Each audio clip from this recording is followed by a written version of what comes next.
Today I'd like to talk about 5 common misconceptions that beginners, especially Westerners, have in Buddhism. So number 1, Buddhism is all about suffering. And we're getting this word suffering from the term dukkha, which has been commonly translated into West as suffering, but actually means everything from dissatisfaction, unsatisfactoriness, etc. So when we're talking about this, yes, the Buddha did say, all I teach is suffering and a cessation of suffering, dukkha. But it's a lot more than that. Now, if you really think about it this way, imagine that you're sick, and this is what dukkha is. If I just keep saying, hey, you're sick, you're sick, you're sick, and you just focus on that you're sick, are you going to get better? No. So obviously the Buddha did not focus entirely on dukkha. He wanted to make you aware that you were sick, but that's not the basis of Buddhist practice and everything else like that. It's actually something else. It's dependent origination. So when Siddhartha Gautama, who became the Buddha, when he was sitting under the Bodhi tree, when he became awakened, he became enlightened, he became the Buddha, he realized dependent origination. This is what he actually realized, that he became awakened to an enlightened being. So dependent origination is talking about conditioned phenomena, how all things arise and fall. And it's talking about this concept of non-self, interconnectedness. So basically it was non-self, that all this conditioned phenomena do not have a permanent, unchanging, independent self. That doesn't exist. That's what dependent origination is talking about. So when Siddhartha Gautama became awakened to this, enlightened to this, he was able to just live in a totally different state. Obviously, he became an enlightened being, the Buddha. And this is what he taught. So it wasn't dukkha that the Buddha was entirely focused on. It was dependent origination. This is kind of like where all the other teachings and practices stem from. Because when you understand dependent origination, that is when you become awakened and enlightened. But we're not talking about like an intellectual level, but at a fundamental level that you understand this. And this is where everything else kind of interconnects. When we understand dependent origination, that, if you will, is Buddhism. But it's so clouded, we have so much delusion, we can't really see that. So the Buddha had to make us aware that we're sick, dukkha, and then help us with understanding all these other concepts as it relates to dependent origination. The second one is all Buddhism is meditation. Well, when we're talking about meditation, we're really talking about part of the Buddha's Noble Eightfold Path. What we're talking about is concentration. And so even going back to the Buddha's time, not all his practitioners meditated all the time. So we have kind of like this view or perception of Buddhism where we have monastics just meditating all the time, or going off to some mountaintop and just meditating up there. Meditation, or meditative concentration, I should specifically say, is part of Buddhism, but is not all that Buddhists do. Now, as laypersons, and even as monastics, does that take up a lot of their time? No. So as laypersons, the most common practice is actually chanting or recitation. It's not meditation. And even for monastics, that wasn't always what they used to do. It was a lot of chanting and recitation. So where did this meditation come from? It's actually a very modern phenomenon. In our modern world, modern times, there's a movement that sprung out of Burma. And so this is where kind of like this modern meditation movement came from. Then we also have specific schools in Buddhism, such as the Zen or Chan school, where it's focused on meditation, which really caught the imagination in the West. So this view of Buddhism being specifically meditation really sprung up in modern times. And even with monastics throughout history, they were not meditating all the time. It was usually sort of reserved for more advanced or different levels of monastics that were out there. It wasn't really all monastics were actually doing it. Doesn't mean that they wouldn't do it here or there, but they wouldn't do it all the time. So you also got to factor into historically, people are busy. So as a laypersons, you or me, even watching this video would probably take too much time to do. You would be so busy working and family life and everything else, you did not have time to devote an hour to meditation, for example. Now in our modern lifestyles, we have lots of conveniences, and so we can devote some time to meditation. So that's where this modern meditation movement came off. But it's not saying that this is what Buddhism is all about. Meditative concentration takes on many different forms. And as I mentioned just a second ago, chanting and recitation is a very, very popular, and to this day, a very fundamental part of Buddhism. What's very interesting, they did these MRI scans, I believe, of brains of people meditating, but also doing chanting recitation. And it's actually stimulating the same part of the brain. And that's very important to note. When people are doing these chanting recitations, we sometimes look at it more kind of like this religious experience, but what they're actually doing is focused concentration. When you're reciting the name and focusing on a Buddha, you're focusing on the qualities of that.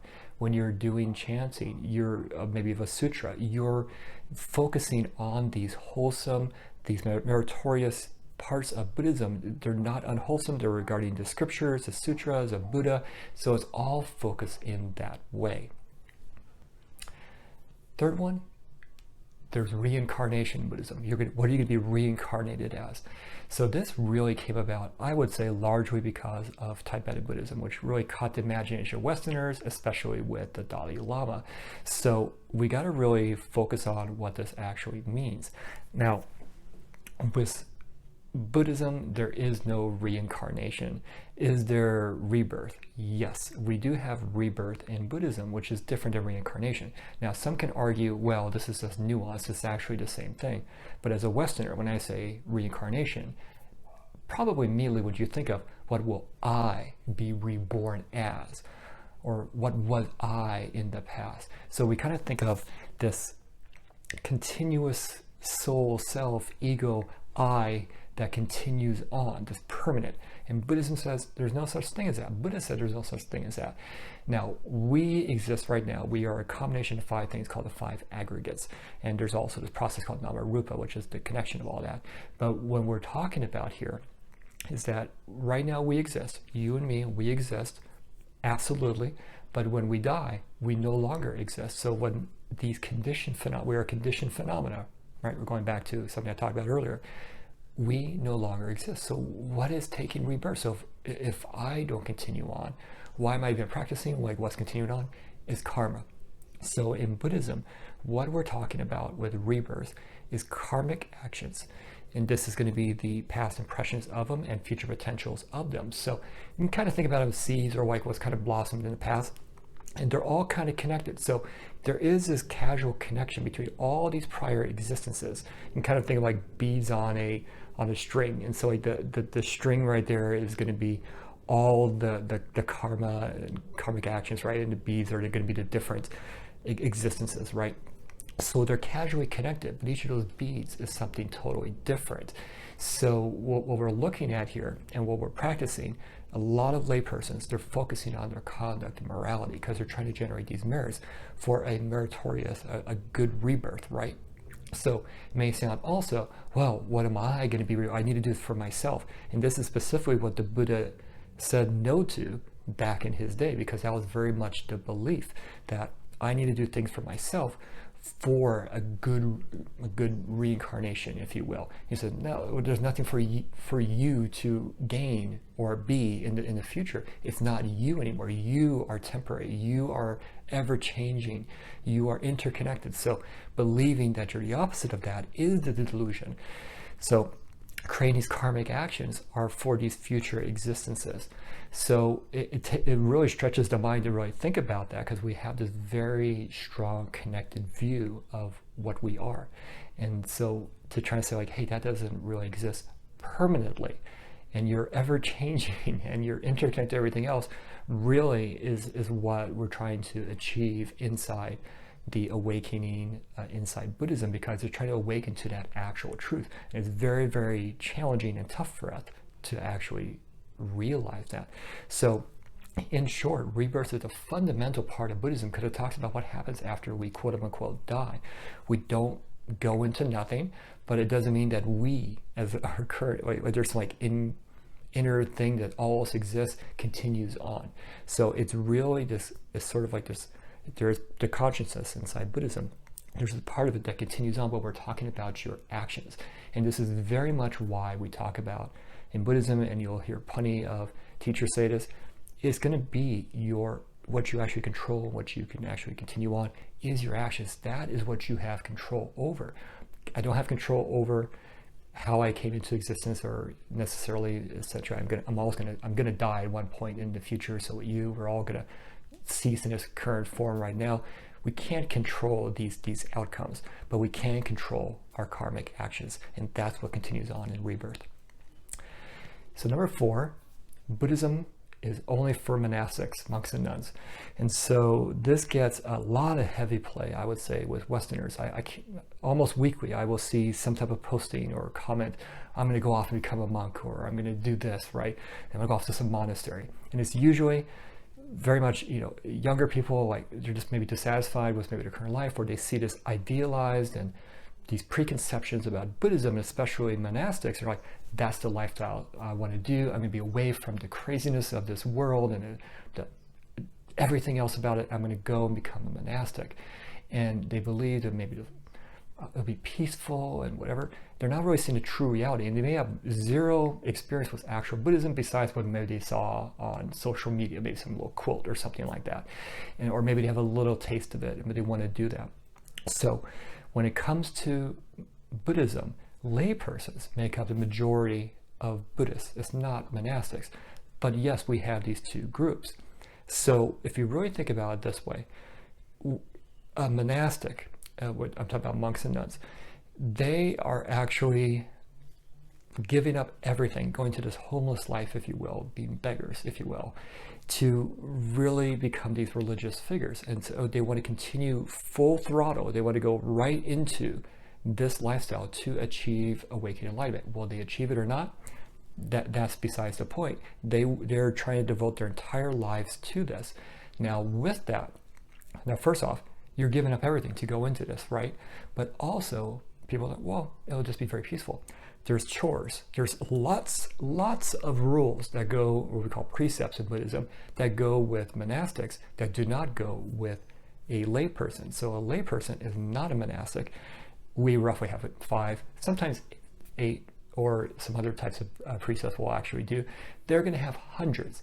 And female monastics will have even more than the male monastics as far as rules to follow. And this may go, whoa, I got to follow rules. You don't have to do anything, but if you want to be a monastic, then yes, because what you're doing with these precepts, you're trying to condition your life, your mindset, your existence towards achieving awakening and enlightenment. And you do that through the precepts. The precepts are there not to tell you what you can and can't do, but to guide you on the correct path. And that's why precepts are so important, and why there's more from monastics. And also monastics have plenty of other chores to do as well too, and responsibilities, maybe teaching classes, or they got to do ceremonies, they got to do this and that. It's not like you're just, again, my other topic, just meditating all day. No. And even for those who think, well, this is a pure Buddhist tradition, all I'm going to do is just meditate here. Nope. Remember, there's laypersons, so you have to do ceremonies. You got to be there with the laypersons as well too. There's plenty of different things going on. That's just not what you may envision that a Buddhist monastic actually does. So, is there temporary monastics? Yes, largely Theravada, especially if you go to like some countries, like for example in Thailand, a lot of people will go there almost kind of like a rite of passage, if you will, or like going to college. They'll become monastics for a period of time, and then they'll go back into regular life. But of course, you will have people that continue on.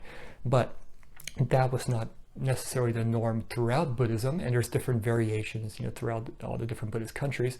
But basically, if you want to become a monastic, you're trying to do this for a lifelong commitment, not just a temporary thing to go back into the secular world here and go, or regular world, and say, oh, I was a Buddhist monk, or I was a Buddhist nun. That's almost feeding into the ego, and that's kind of like opposite of what we're trying to do with Buddhism. So if you're going like, well, I just want to become a monastic so I can say I was a Buddhist monk or nun, or I believe I'm just going to meditate all day, or it's going to be peaceful, or it's going to be easy. Opposite of that. It's the opposite of that.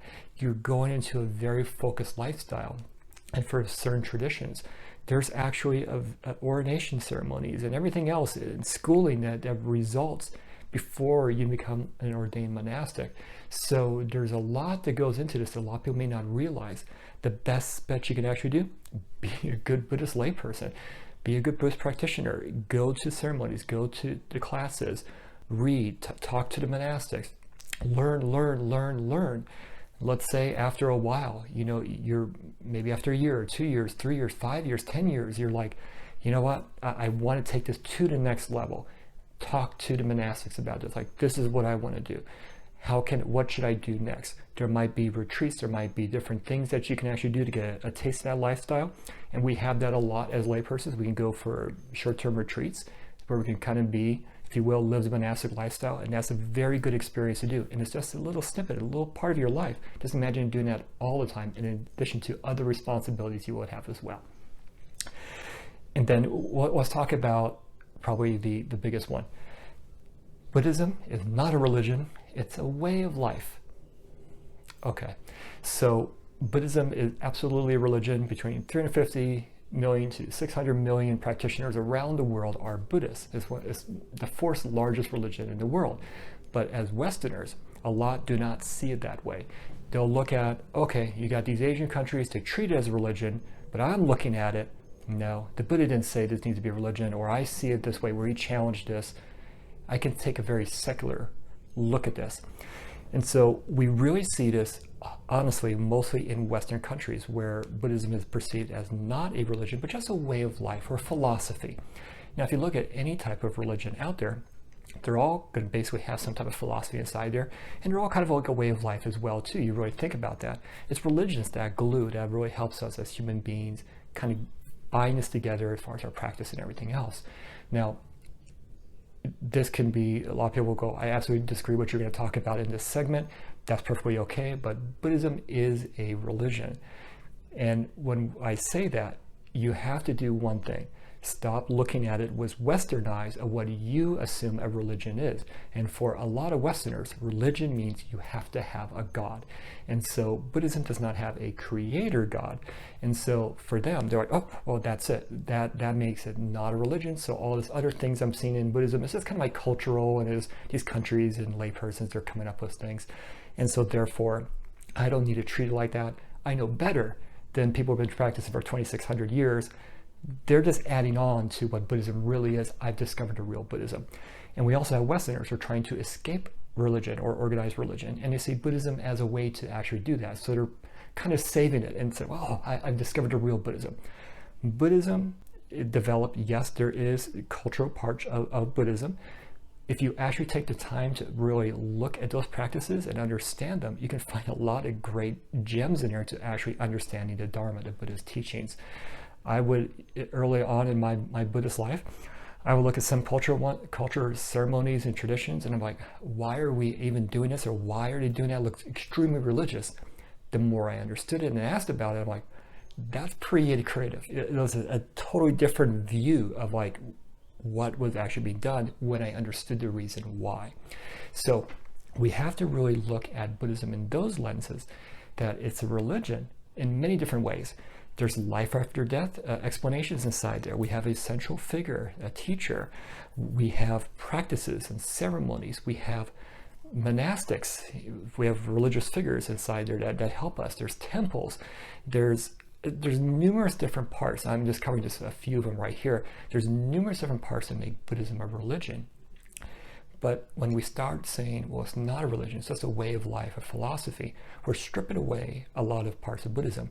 And when you get to that, you're also stripping away things you don't agree with, like, well, I don't agree with rebirth. That seems very religious in nature, or just, cultural. So we start stripping away parts of Buddhism to achieve what we believe it is when it's not a religion. Now, even if you go back to the Buddhist time, he started the Sangha, which is going to be the monastic community, right? And you can kind of see in a modern world, oh, that doesn't really mean that. It just means kind of like a community of followers. He meant it that way. Now, is there layperson supporters and practitioners as part of that? Absolutely. But it's talking about the monastics. And so they are part of the triple gem. We got the Buddha, the Dharma, and the Sangha. And so that is what we take refuge in. And we need that. As soon as we start thinking we know better, or we understand all this, we probably don't. I don't understand everything, and it's going to take probably a long time, or maybe never in this lifetime, for me to understand everything. But that's the point. Even the monastics, let's say they don't know everything, but they're fully invested in this lifestyle. So we have them to fall back on. A great analogy that I kind of liked, when I talk about the triple gem, we got the Buddha. He's the doctor. Remember at the very beginning of talking about suffering or dukkha, where we're sick? Well, we're sick, so he's our doctor, and through the Four Noble Truths, he's identifying as sickness and what causes it and how to basically cure yourself, right? So he's the doctor. Then we have the temples, which are sort of like hospitals, if you will. They're hospitals for us as we learn the Dharma. And we got the monastics, which are like the nurses or the medical practitioners. All these are working together to help us as laypersons in our practice of Buddhism as well. So when we kind of think about it that way, Buddhism is a whole religion. It's a whole religion. There's nothing missing from it, unless you look at it with Western eyes and go, well, there's no creator God inside there. I don't have any, there's nobody to worship or something. So you're looking at it with this fixed belief of what a religion should be. That's not necessarily what a religion is. And that would also, if we take that view, we'd be cutting out a few other religions around the world as well, because they don't have, for example, a creator God. So thus, does that mean they're not religions either? So we really have to take a really good look at that, especially as Westerners and beginners. It can be very comforting to believe, oh, I'm practicing maybe secular Buddhism or something like that, and I don't have to believe this and that. When we start stripping away stuff, and as uncomfortable and challenging as it is to understand a lot of these concepts, and we want to relate it to our modern world, we have to really take a step back and go, I don't know everything. I don't maybe understand all of these. You know, this is challenging for me, or this looks very unusual or uncomfortable for me. Take the time to really dig into it, talk to people about it. You may not even in this lifetime understand it all, and that's perfectly okay. It's okay to be challenged inside Buddhism. And another step of it too, a lot of people may look at this, well, as I strip away this religion part of it, I can go and get to where I need to go. I can do this on my own. You know, remember sitting up on a mountaintop somewhere meditating, right? That is not Buddhism. Buddhism is about being in the actual world right now. It's not about escaping from it. It's about existing in the world. Again, look at the Buddha and his practitioners. They didn't escape from the world. He made it a point to go in at least once a day for alms rounds, for food, and to give teachings to the lay persons, right?